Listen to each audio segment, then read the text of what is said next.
Nelson Mandela has passed away, an icon of our time. For man's dignity, equality, and freedom. A selfless human being who struggled not only for the black South Africans against apartheid, but for the dignity of all of us.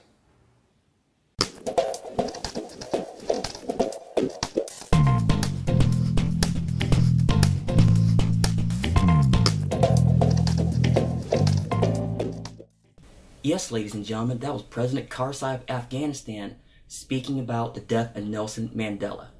Now, ladies and gentlemen, as you know, that's been the big news this week.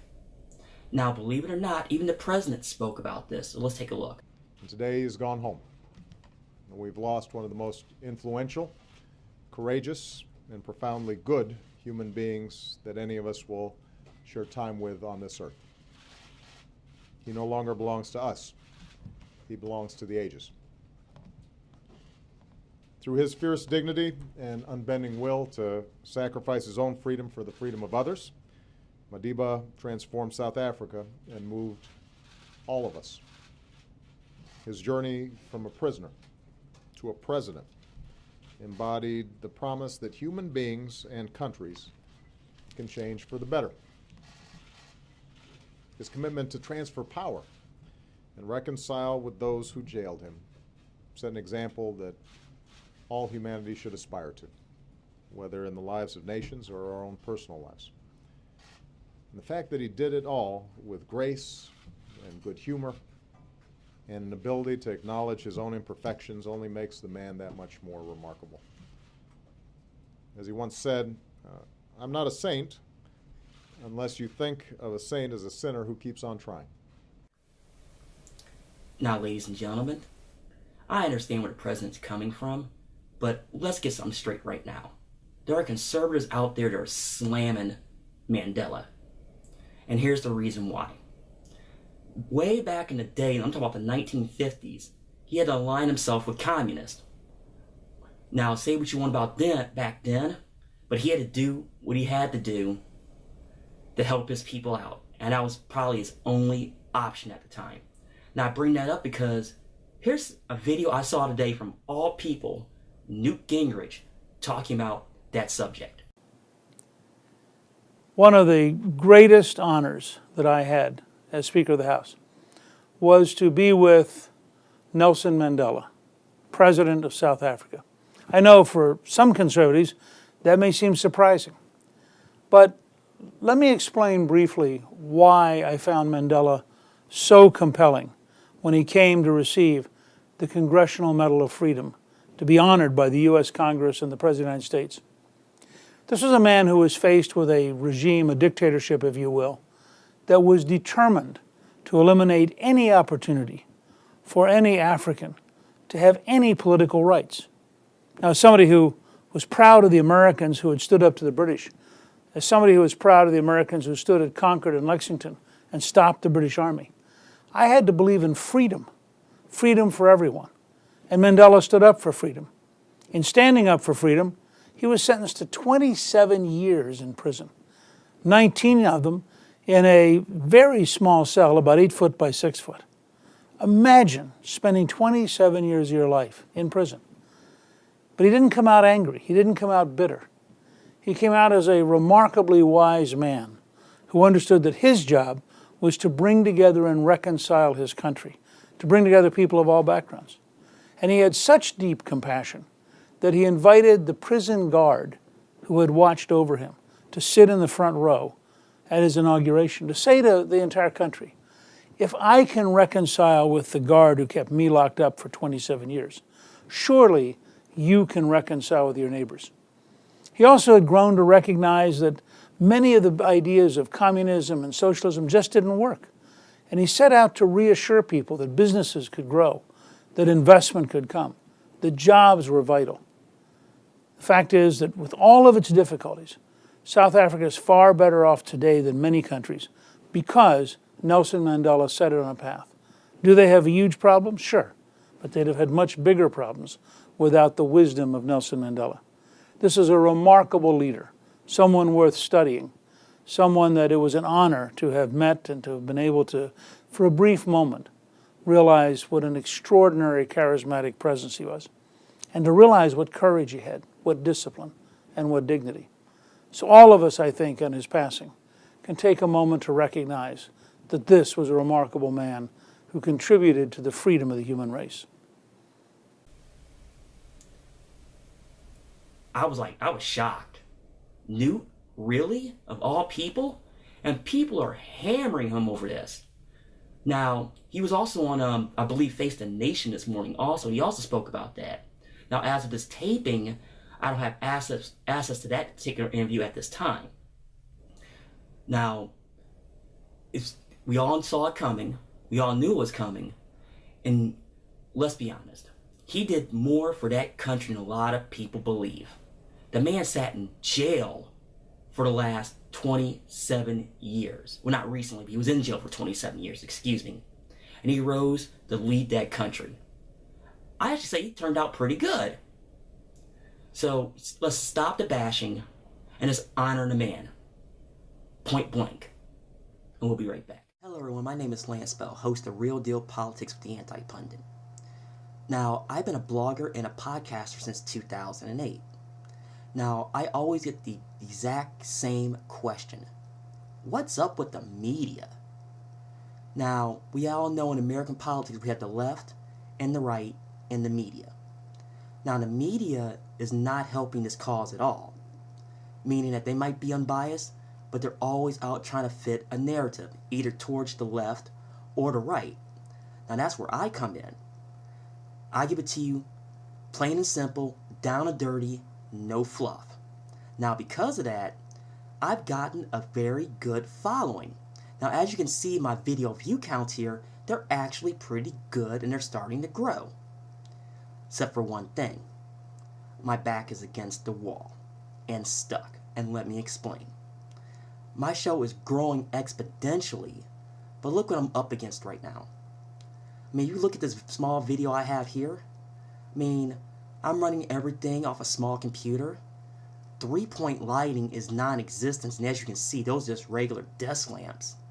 And the sound quality isn't the greatest in the world. Now, I have a plan, and in 3 parts. Now, the first part I come to you today is the equipment. Now, I strived, and I promised from the start, I wanted to give you the best show possible. And this just isn't cutting it. Now, I've always said from the start also, this show was about you, my fans. And you have been involved from the start. And I want you to continue to be involved from the start. That's why I came here. I believe that crowdsourcing will be the best way to me to achieve my goals, and yours also. So join me here and make my show #1. We're back, ladies and gentlemen. And yes, that's the Pope in the graphic. He'd been also in the news this past week. It's about what he said. Now, ladies and gentlemen, I'm not going to read you word for word what was said in the papers that have released because it's 50,000 words, and I don't have the tape for that. But he talked about consumerism in general. Basically, in a nutshell, he said it was bad and the way it's going. And he basically said this, that they're picking winners and losers. Now, ladies and gentlemen, he's 100% correct. And a lot of people don't like it at all. I'll give you a perfect example, Rush Limbaugh. Here's part of what he said about the Pope. So let's take a look. I was willing to cut him some slack. I mean, if he wants to portray himself as still from the streets of where he came from and is not anything special, not aristocratic, if he wants to eschew the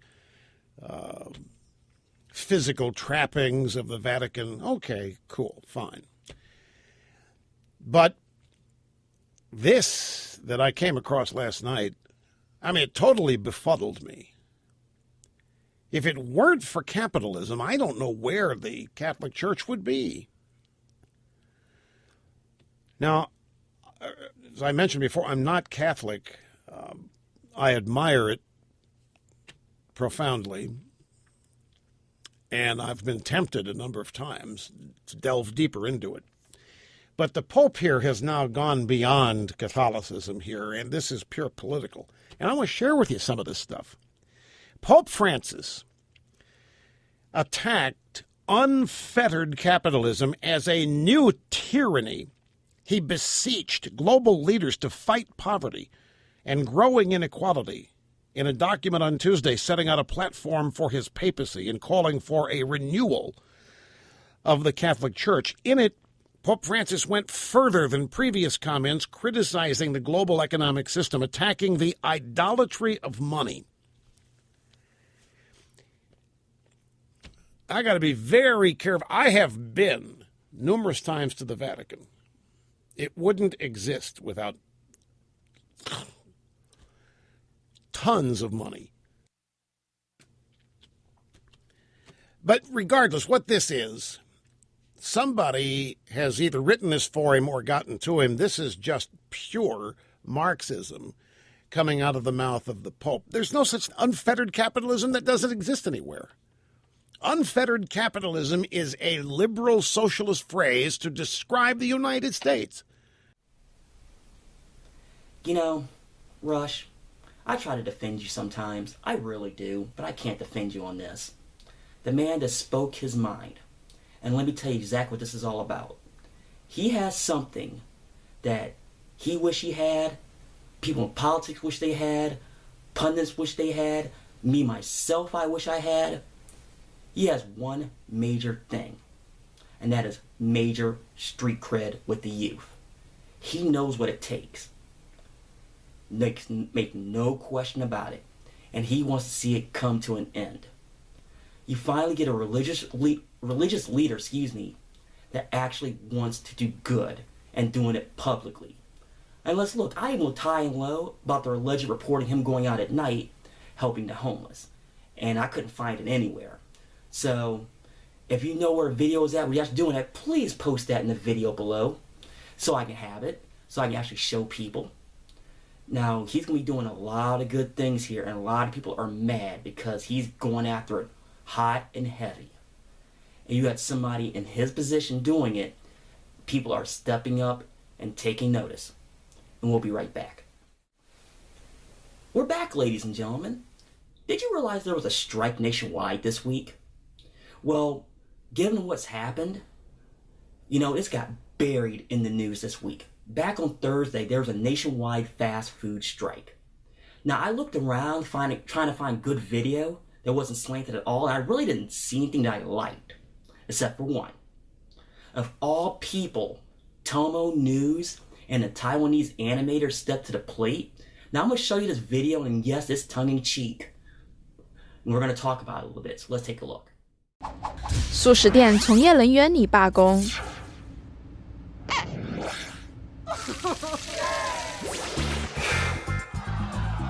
全美上百座城市的素食店员工本周四将抗议要求时薪加倍到$15。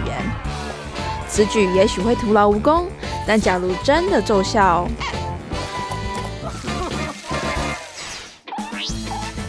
像麦当劳之类的素食企业股价可能暴跌，这些龙头老大也可能失去另一半，或面临更糟的情况。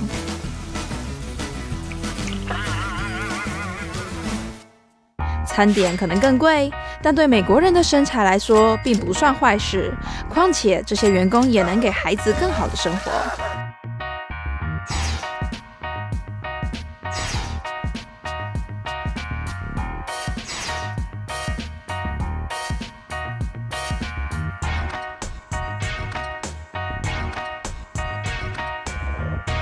但企业主还是想维持低薪，你觉得他们会想出什么点子规避加薪呢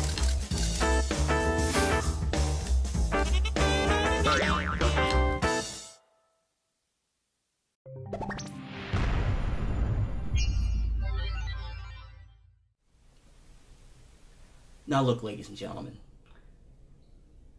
minimum wage do need to be raised. But they're talking $15 an hour, and let me tell you something, that's stupid. Now, even Rush Limbaugh, who got us bashed in the last segment, said $10 an hour. He said that years ago, and I agree with him on that. $15 an hour is insanity for what you're doing. And yes, that's the conservative coming out in me, but let's be honest. At today's minimum wage rate, you can't make it. Everybody knows they can't. Don't give me this crap on how, because you're low skilled, that don't mean nothing. Because I know people right now that has degrees working at minimum wage. So don't give me that. Now, understand, now obviously in some parts of the country, the cost of living is really high. Like example, San Francisco and New York. So it has to be higher just for that. So always remember that, people need to live and need to eat. Why should we have a class of people anywhere to where you just keep them down? Because that is a form of population control, which is a different subject for a different day, and I'll go a whole segment talking about that at a later time. But remember, this was a huge deal that got buried in the news because what happened this week, and this will not go away at all. So keep that in mind. And we'll be back for the final segment. We're back with the final segment. Now, ladies and gentlemen, as you know, I had the Indiegogo campaign. And I'll be point blank honest with you. It was a failure. A huge failure. And I don't like saying that, but it was. Now, what happened? A lot of it was, a lot of people, I think, didn't take me seriously at all with this. I don't know why. I mean, I got street cred now, so that's not the issue. But a lot of it is that I wouldn't take a political side.